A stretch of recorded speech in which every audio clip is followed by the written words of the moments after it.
कभी सोचा है कि क्या कोई चीज हमेशा के लिए रह सकती है? मतलब जब सब कुछ खत्म हो जाए तब भी। आज हम एक ऐसी ही नदी की कहानी में गहराई से उतरने वाले हैं। एक ऐसी नदी जिसके बारे में कहा जाता है कि वो हमेशा से थी और हमेशा रहेगी। और देखिए, ये कोई मामूली सवाल नहीं है। ये वो रहस्य है जिसने सदियों से बड़े बड़े ऋषियों और राजाओं तक को हैरान किया है।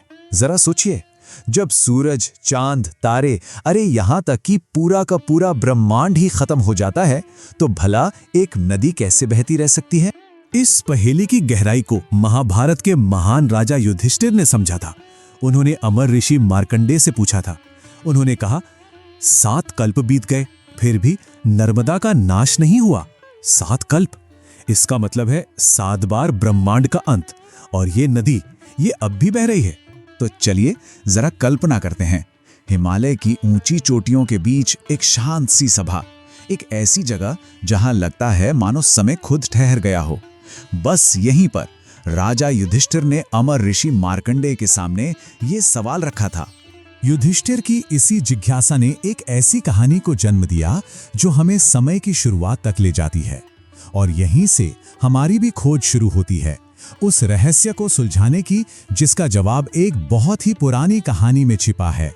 लेकिन नर्मदा के जन्म के रहस्य को समझने से पहले एक बहुत जरूरी बात समझनी होगी। हमें समय की उस विशाल इकाई को समझना होगा जिसका जिक्र युधिष्ठिर ने किया था, और वो इकाई है कल्प। और यहां हम सालों या सदियों की बात नहीं कर रहे हैं। नहीं, एक कल्प का मतलब है अरबों, जी हां, अरबों साल। ये सृजन और विनाश का एक पूरा चक्र है। इसे एक तरह का कॉस्मिक रीसेट बटन समझ सकते हैं, जब सब कुछ मिटाकर फिर से शुरू किया जाता है। और नर्मदा नदी ने 1-2 बार नहीं, बल्कि पूरे 7 बार ब्रह्मांड को खत्म होते देखा है, और हर एक बार वो बची रही।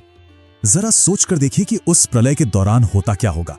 सूर्य और चंद्रमा दोनों अपनी चमक खो देते हैं, और सारा का सारा जीवन अंधेरे में समा जाता है। मतलब घना अंधकार, सूरज और चांद बुझ चुके हैं, हर तरह की जिंदगी खत्म हो चुकी है। कुछ भी नहीं बचा सिवाय शून्य के, बिल्कुल खालीपन। यही होता है एक कल्प के अंत। तो फिर सवाल ये उठता है कि इस परम शून्य से, इस खालीपन से एक नई सृष्टि जन्म कैसे लेती है? अच्छा, तो जवाब का पहला हिस्सा यहीं से शुरू होता है, सृजन की प्रक्रिया से। देखिए, सब कुछ शुरू होता है एक आदिम कंपन से, ओम की ध्वनि से। इसी ध्वनि से गायत्री प्रकट होती है। फिर एक सुनहरा ब्रह्मांडीय अंडा बनता है, और फिर उसी अंडे से जन्म होता है सृष्टिकर्ता ब्रह्मा का। और फिर ब्रह्मा से ही जीवन के सारे रूप सामने आते हैं, देवता, असुर, इंसान, जानवर, सब कुछ। ये तो हुई पहली सृष्टि। लेकिन हमारी कहानी एक दूसरे और इससे भी ज्यादा अद्भुत जन्म के बारे में है। तो चलिए अब सीधा कहानी के उस हिस्से में चलते हैं जहां से ये सारा रहस्य जुड़ा हुआ है। ये कहानी है उस कन्या की उत्पत्ति की, जो आगे चलकर अमर नदी बनी। उनका जन्म किसी गर्भ से नहीं हुआ था।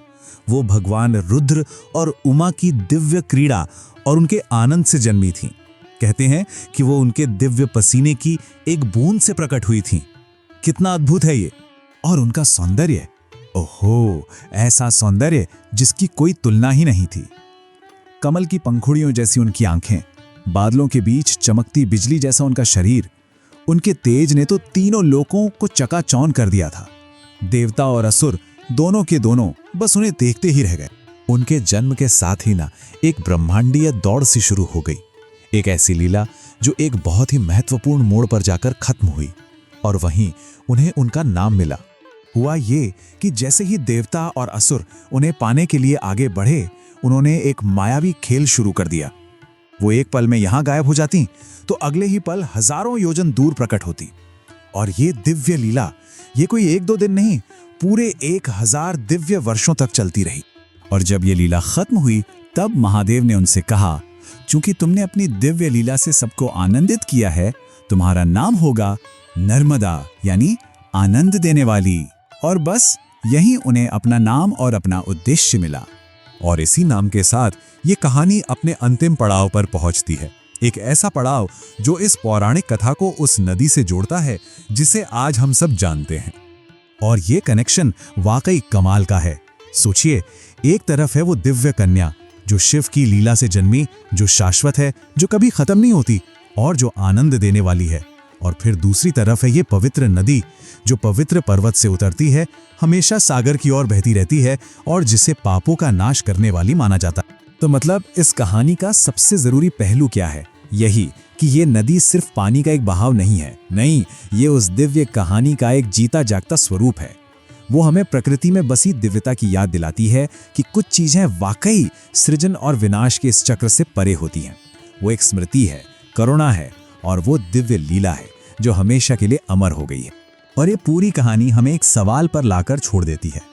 हमारे आसपास की दुनिया में, हमारे पहाड़ों, जंगलों और नदियों में कालातीतता और सृजन की ऐसी और कितनी ही कहानियां बह रही होंगी जिन्हें बस थोड़ा रुक कर सुनने और समझने की जरूरत है ना?